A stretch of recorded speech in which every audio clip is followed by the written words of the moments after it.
देव भगवान की जय। प्यारे कृष्ण कन्हैया लाल की जय।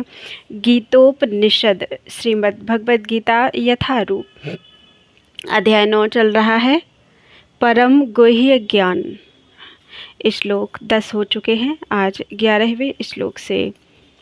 अवजानन्ति मां मूढ़ा मानुषीं तनुमाश्रितं परम भावम जानन्तो मम भूत महेश्वरम। जब मैं मनुष्य रूप में अवतरित होता हूँ तो मूर्ख मेरा उपहास करते हैं, वे मुझ परमेश्वर के दिव्य स्वभाव को नहीं जानते। तात्पर्य। इस अध्याय के पूर्ववर्ती श्लोकों से यह स्पष्ट है कि यद्यपि भगवान मनुष्य रूप में प्रकट होते हैं किंतु वे सामान्य व्यक्ति नहीं होते। जो भगवान सारे विराट जगत का सृजन पालन तथा संहार करता हो वह मनुष्य नहीं हो सकता। तो भी ऐसे अनेक मूर्ख हैं जो कृष्ण को एक शक्तिशाली पुरुष के अतिरिक्त और कुछ नहीं मानते। वस्तुतः वे आदि परम पुरुष हैं। जैसा कि ब्रह्म संहिता में प्रमाण स्वरूप कहा गया है, ईश्वरः परमः कृष्णः। वे परम ईश्वर हैं। ईश्वर या नियंता अनेक हैं और वे एक दूसरे से बढ़कर प्रतीत होते हैं। भौतिक जगत में सामान्य प्रबंधक कार्यों का कोई न कोई निर्देशक होता है, जिसके ऊपर एक सचिव होता है, फिर उसके ऊपर मंत्री तथा उससे भी ऊपर राष्ट्रपति होता है। इनमें से हर एक नियंत्रक होता है किंतु एक दूसरे के द्वारा नियंत्रित होता है। ब्रह्म संहिता में कहा गया है कि कृष्ण परम नियंता हैं। निसंदेह भौतिक जगत तथा वैकुंठ लोक दोनों में ही कई कई निर्देशक होते हैं किंतु कृष्ण परम नियंता हैं। ईश्वरः परमः कृष्णः। तथा उनका शरीर सच्चिदानंद रूप अर्थात अभौतिक होता है। पिछले श्लोकों में जिन अद्भुत कार्यकलापों का वर्णन हुआ है वे भौतिक शरीर द्वारा संपन्न नहीं हो सकते। कृष्ण का शरीर सच्चिदानंद रूप है। यद्यपि वे सामान्य व्यक्ति नहीं है किंतु मूर्ख लोग उनका उपहास करते हैं और उन्हें मनुष्य मानते हैं। उनका शरीर यहाँ मानुषीम कहा गया है क्योंकि वे कुरुक्षेत्र युद्ध में एक राजनीतिज्ञ और अर्जुन के मित्र की भांति सामान्य व्यक्ति बनकर कर्म करते हैं। वे अनेक प्रकार से सामान्य पुरुष की भांति कर्म करते हैं किंतु उनका शरीर सच्चिदानंद विग्रह रूप है। इसकी पुष्टि वैदिक साहित्य में हुई है। सच्चिदानंद रूपाय कृष्णाय। मैं भगवान कृष्ण को नमस्कार करता हूँ जो सच्चिदानंद रूप हैं। गोपालतापनी उपनिषद में अर्थात वेदों में ऐसे अन्य वर्णन भी हैं।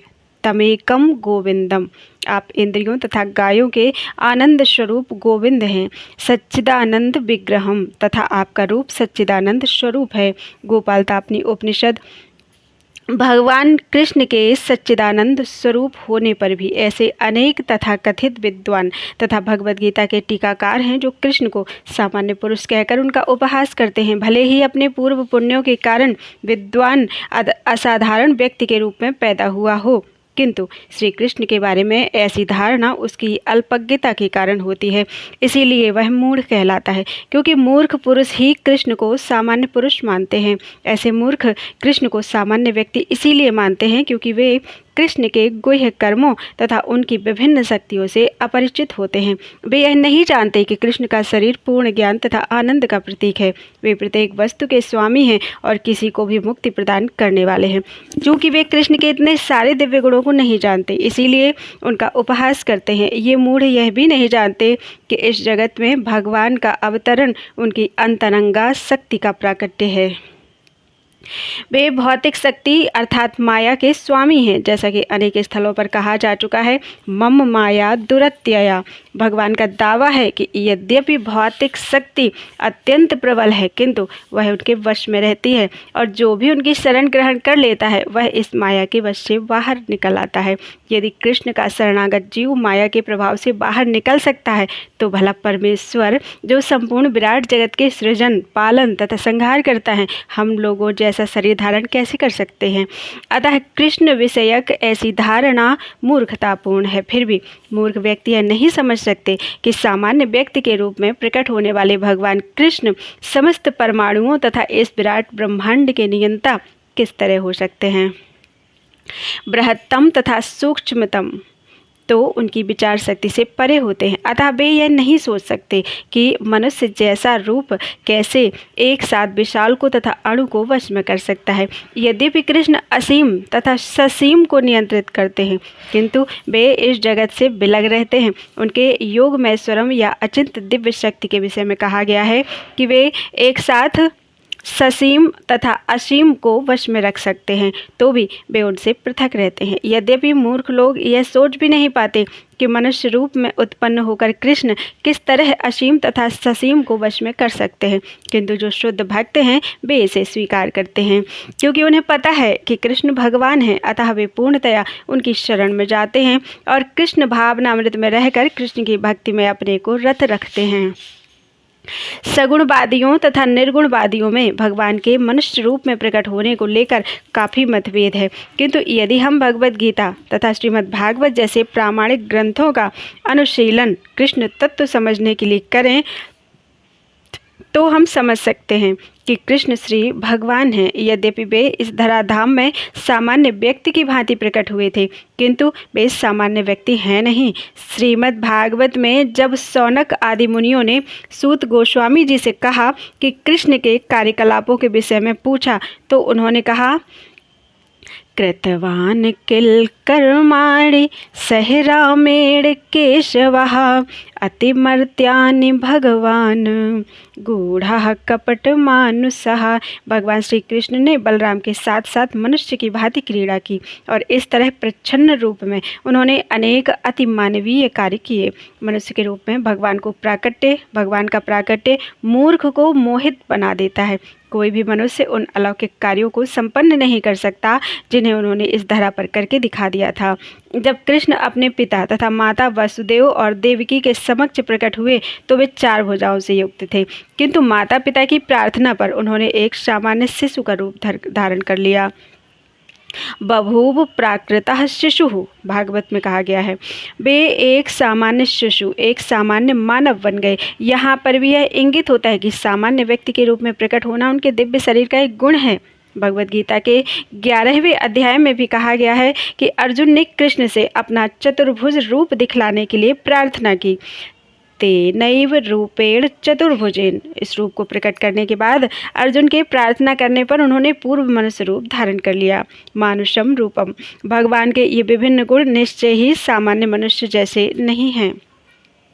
कतिपय लोग जो कृष्ण का उपहास करते हैं और मायावादी दर्शन से प्रभावित होते हैं, श्रीमद् भागवत के निम्नलिखित श्लोक को यह सिद्ध करने के लिए उद्धृत करते हैं कि कृष्ण एक सामान्य व्यक्ति थे। अहम सर्वेषु भूतेषु भूतात्मवस्थितः सदा, परमेश्वर समस्त जीवों में विद्यमान है। अतः अच्छा हो कि इस श्लोक को हम जीव गोस्वामी तथा विश्वनाथ चक्रवर्ती ठाकुर जैसे वैष्णव आचार्यों से ग्रहण करें, ना कि कृष्ण का उपहास करने वाले अनधिकारी व्यक्तियों की व्याख्याओं से।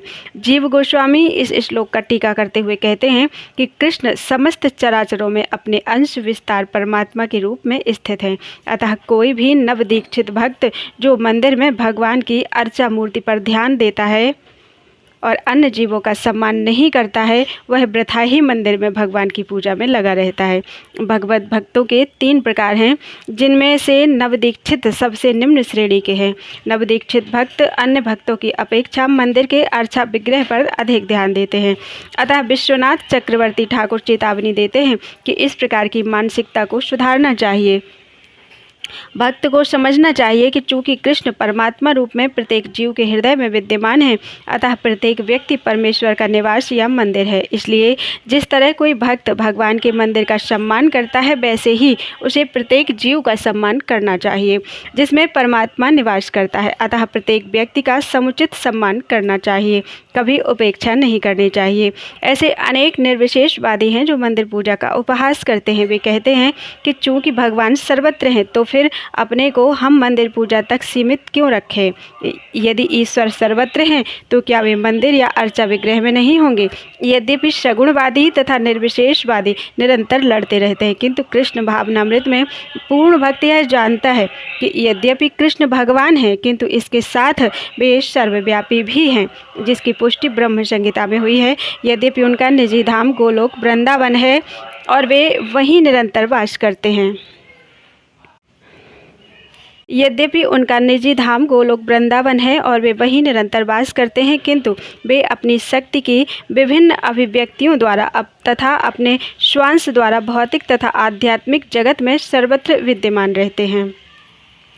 मोघाशा मोघ कर्माणो मोघ ज्ञाना विचेतसः राक्षसीम आसुरीम चैव प्रकृतिम मोहनीम श्रुतः।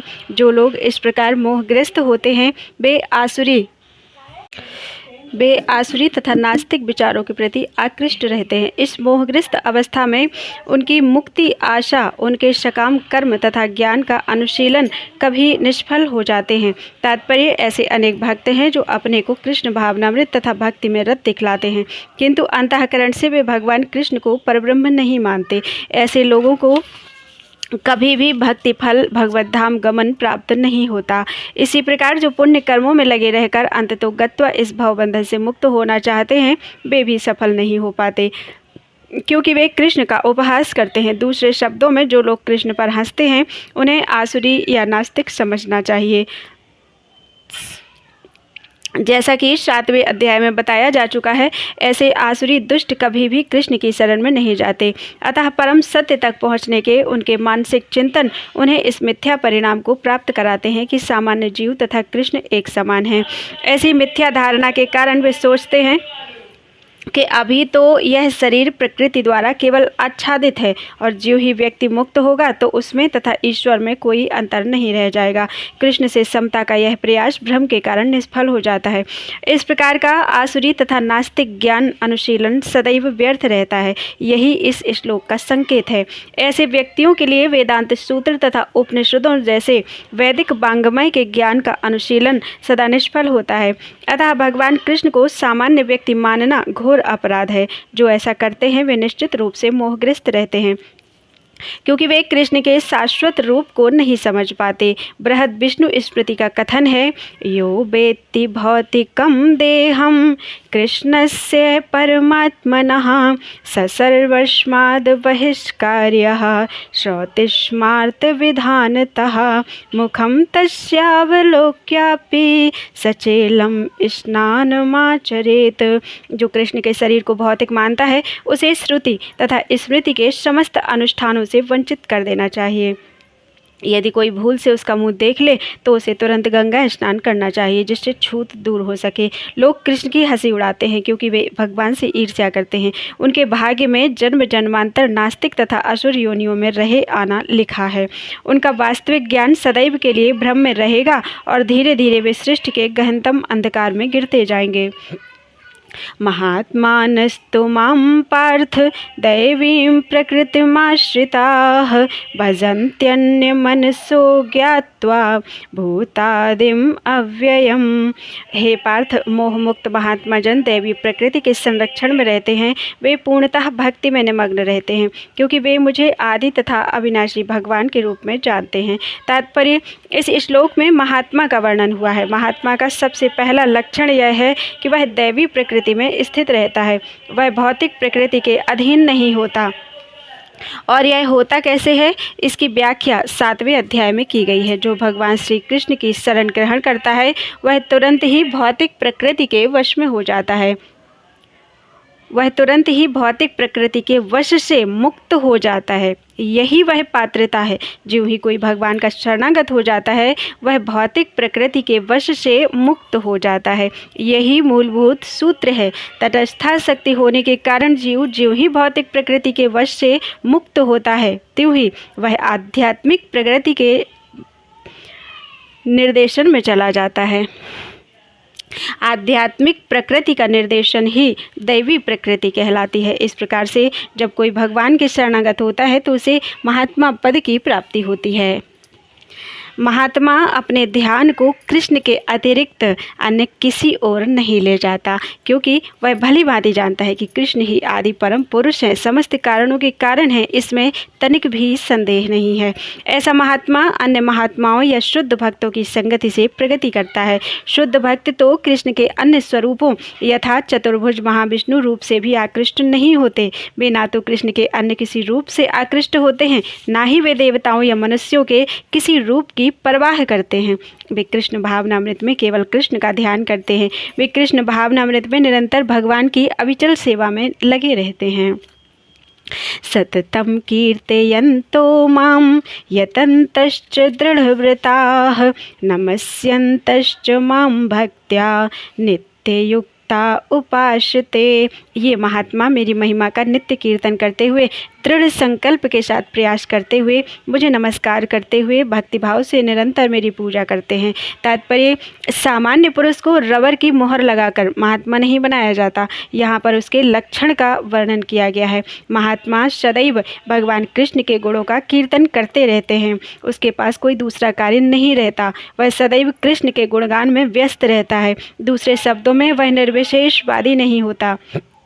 जब गुणगान का प्रश्न उठे तो मनुष्य को चाहिए कि वह भगवान के पवित्र नाम, उनके नित्य रूप, उनके दिव्य गुणों तथा उनकी असामान्य लीलाओं की प्रशंसा करते हुए परमेश्वर को महिमान्वित करे। उसे इन सारी वस्तुओं को महिमान्वित करना होता है। अतः महात्मा भगवान के प्रति आसक्त रहता है। जो व्यक्ति परमेश्वर के निराकार रूप ब्रह्म ज्योति के प्रति आसक्त होता है, उसे भगवद गीता में महात्मा नहीं कहा गया है। उसे अगले श्लोक में अन्य प्रकार से वर्णित किया गया है। महात्मा सदैव भक्ति के विविध कार्यों में यथा विष्णु के श्रवण कीर्तन में व्यस्त रहता है। जैसा कि श्रीमद् भागवत में उल्लेख है, यही भक्ति श्रवणम कीर्तनम विष्णोः तथा स्मरणम है। ऐसा महात्मा अंततः भगवान के 5 दिव्य रसों में से किसी एक रस में उनका सानिध्य प्राप्त करने के लिए दृढ़ व्रत होता है। इसे प्राप्त करने के लिए वह मनसा वाचा कर्मणा अपने सारे कार्यकलाप भगवान कृष्ण की सेवा में लगाता है।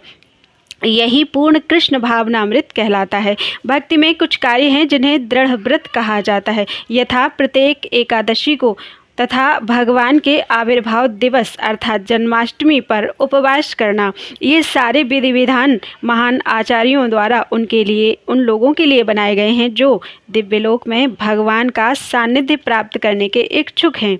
महात्मा जन इन विधि विधानों का दृढ़ता से पालन करते हैं। फलतः उनके लिए वांछित फल की प्राप्ति निश्चित रहती है।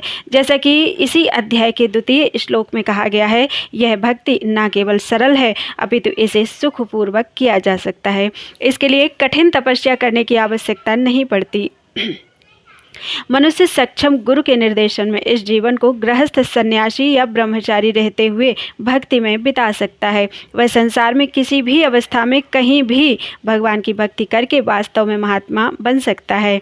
ज्ञान यज्ञेन चाप्यन्ये यजन्तो माम उपासते एकत्वेन पृथक्त्वेन बहुधा विश्वतो मुखम। अन्य लोग जो ज्ञान के अनुशीलन द्वारा यज्ञ में लगे रहते हैं, वे भगवान की पूजा उनके अद्वय रूप में, विविध रूपों में तथा विश्व रूप में करते हैं। तात्पर्य, यह श्लोक पिछले श्लोकों का सारांश है। भगवान अर्जुन को बताते हैं कि जो विशुद्ध कृष्ण भावनामृत में लगे रहते हैं और कृष्ण के अतिरिक्त अन्य किसी को नहीं जानते, वे महात्मा कहलाते हैं। तो भी कुछ लोग ऐसे भी होते हैं जो वास्तव में महात्मा पद को प्राप्त नहीं होते, किंतु वे भी विभिन्न प्रकारों से कृष्ण की पूजा करते हैं। इनमें से कुछ का वर्णन अर्थार्थी, ज्ञानी तथा जिज्ञासु के रूप में किया जा चुका है, किंतु फिर भी कुछ ऐसे भी लोग हैं जो इनसे भी निम्न होते हैं। इन्हें 3 कोटियों में रखा जाता है। परमेश्वर तथा अपने को एक मानकर पूजा करने वाले, नंबर 1।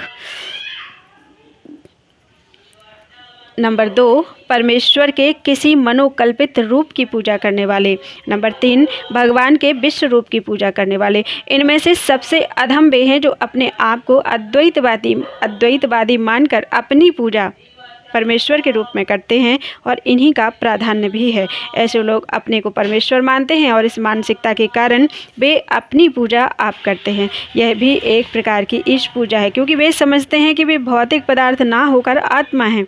कम से कम ऐसा भाव तो प्रधान रहता है। सामान्यतया निर्विशेषवादी इसी प्रकार से परमेश्वर को पूजते हैं। दूसरी कोटि के लोग वे हैं जो देवताओं के उपासक हैं, जो अपनी कल्पना से किसी भी स्वरूप को परमेश्वर का स्वरूप मान लेते हैं। तृतीय कोटि में वे लोग आते हैं जो इस ब्रह्मांड से परे कुछ भी नहीं सोच पाते। वे ब्रह्मांड को ही परम जीव या सत्ता मानकर उनकी उपासना करते हैं। यह ब्रह्मांड भी भगवान का एक स्वरूप ही है। बोलो वृंदावन बिहारी लाल की जय।